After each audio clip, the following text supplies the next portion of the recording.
एक लंबे समय पहले एक गांव में रमेश और धीरज नामक बाप बेटे रहते थे। रमेश का एक छोटा चाबी बनाने का दुकान था। धीरज भी छोटी उम्र से अपने पिताजी के साथ रह के चाबी बनाना सीख के उनके साथ बनाता था। एक दिन धीरज और उनके पिताजी अपने दुकान में काम कर रहे थे जब एक आदमी आता है। मेरे घर का चाबी खो गया, मेरे साथ आके ताला खोलोगे? धीरज, बेटा तुम यहीं रह के दुकान को संभालो, मैं जाके घर का ताला खोल के आता हूँ। ऐसे कहकर उस आदमी के साथ जाता है।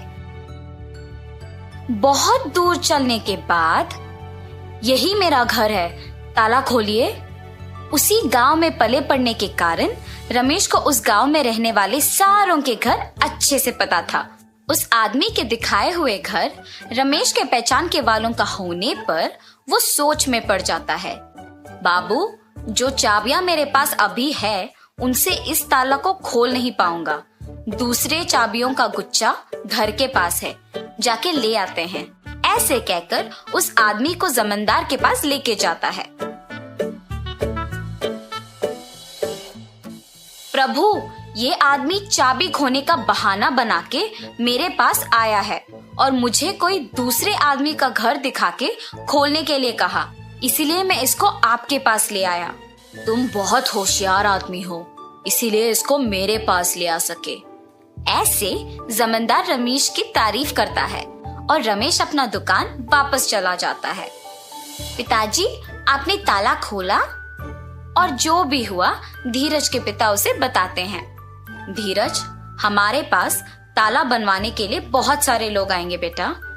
उनमें अच्छे और बुरे दोनों तरह के आदमी होंगे, इसीलिए हमें होशियारी से काम करना चाहिए। कुछ साल बाद धीरज के पिताजी का देहांत हो जाता है और धीरज अकेले ताला बनाते हुए दुकान चलाता है। धीरज कोई भी तरह का ताला बनाने के काबिल बन जाता है। एक दिन धीरज के दुकान को एक आदमी आता है।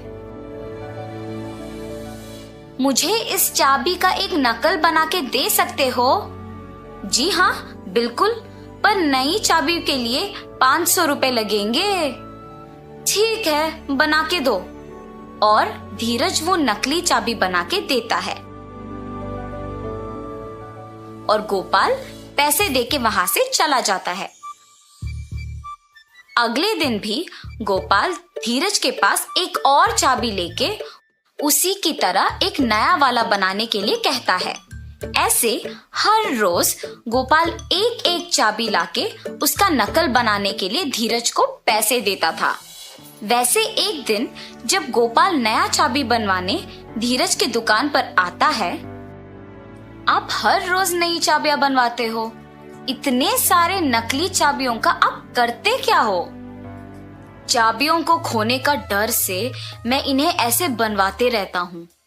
ये कहकर चाबी लेके वहां से चला जाता है। एक दिन जमींदार के पास उनके कुछ प्रजा आते हैं। प्रभु, अलमारी का ताला वैसे का वैसा ही है, मगर उसके अंदर का सोना और पैसे गायब हो गए। जी प्रभु, हमारे घरों में भी वही हुआ है। ये सब जमींदार से कह के दुखी होते हैं। तुम्हारे जेवर और पैसे किसने लिए, इसका मैं पता लगाता हूँ। आप लोग मुझ पे भरोसा करके घर वापस जाओ। जमींदार के बातों का यकीन मानकर प्रजा वापस घर जाती है। सैनिकों, तुम लोग भी इनके पीछे पीछे जाओ। थोड़े दिन इन सब पे नजर रखो, किसी दिन तो वो चोर पकड़ा जाएगा। जी प्रभु। सैनिकों ने जमींदार का कहा किया और सब पे नजर रखे रहे। उन्होंने ये देखा कि सारे लोगों के पास एक ही आदमी काम करता था। हम सबको इस आदमी पे अच्छे से नजर रखना होगा। सही कहा तुमने, सबके पास एक ही आदमी काम कर रहा है। इसको खोए हुए जेवर और पैसों के बारे में जरूर कुछ पता होगा।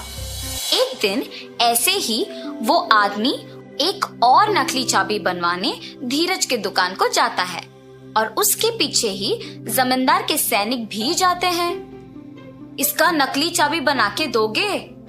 ठीक है, थोड़ी देर इंतजार कीजिए, बना के देता हूँ। धीरज चाबी को बनाते हुए सोच में पड़ जाता है। मुझे इस आदमी पे शक है, पर इसके वजह से मुझे बहुत पैसे मिल रहे हैं। वो इन चाबियों के साथ कुछ भी करे, मुझे क्या। और नकली चाबी बना के उसे देता है। गोपाल उसे पैसे देकर वहां से चला जाता है। सैनिक भी गोपाल का पीछा करते हैं और उस पे नजर रखते हैं।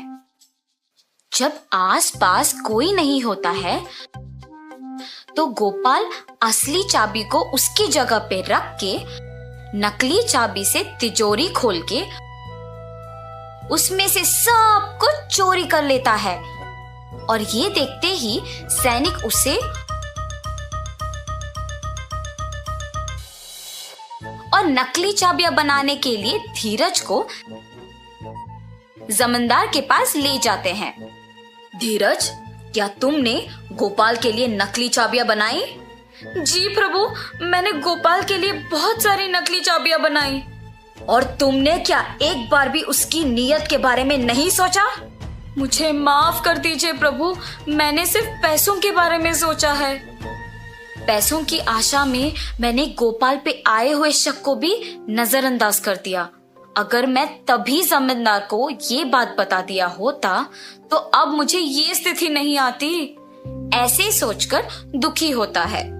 गोपाल, जिस घर में काम करते हो उसी घर में चोरी करने पर शर्म नहीं आई?